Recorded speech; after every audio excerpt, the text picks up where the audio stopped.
In Revelation chapter 1 verse 10, John says, I was in the Spirit on the Lord's day. John chapter 4 verse 24 says, God is a spirit, and they that worship him must worship him in spirit and in truth.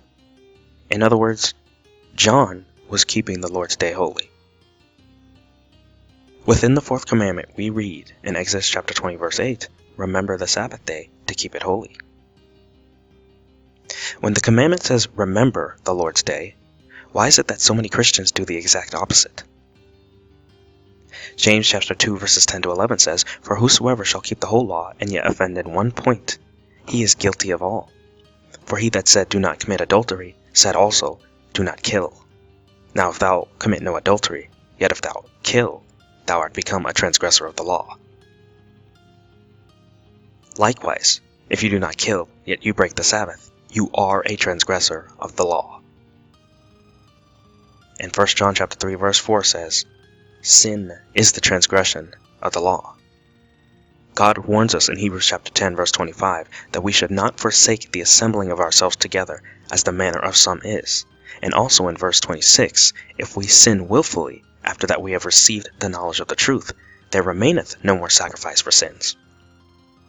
You will be lost if you never repent from breaking God's Sabbath. The commandment says, the seventh day is the Sabbath of the Lord thy God. Mark chapter 16 verse 9 says, Jesus was risen early the first day of the week. The day of Christ's resurrection is not the Sabbath day.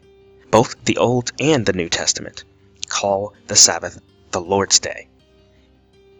In Isaiah chapter 58 verse 13 it says, if thou turn away thy foot from the Sabbath, from doing thy pleasure on my holy day, and call the Sabbath a delight, the holy of the Lord.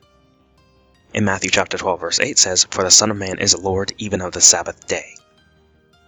There is not a single Bible verse that says that Sunday, the first day of the week, is now the Lord's day. The resurrection is honored by baptism, not Sunday keeping.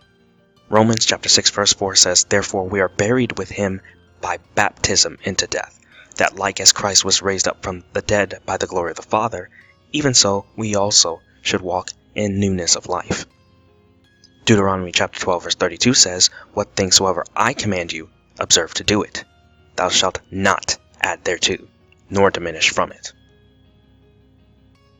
For those who will choose to keep Sunday instead of the Sabbath commandment, Christ says in Matthew 15:9, but in vain they do worship me, teaching for doctrines the commandments of men.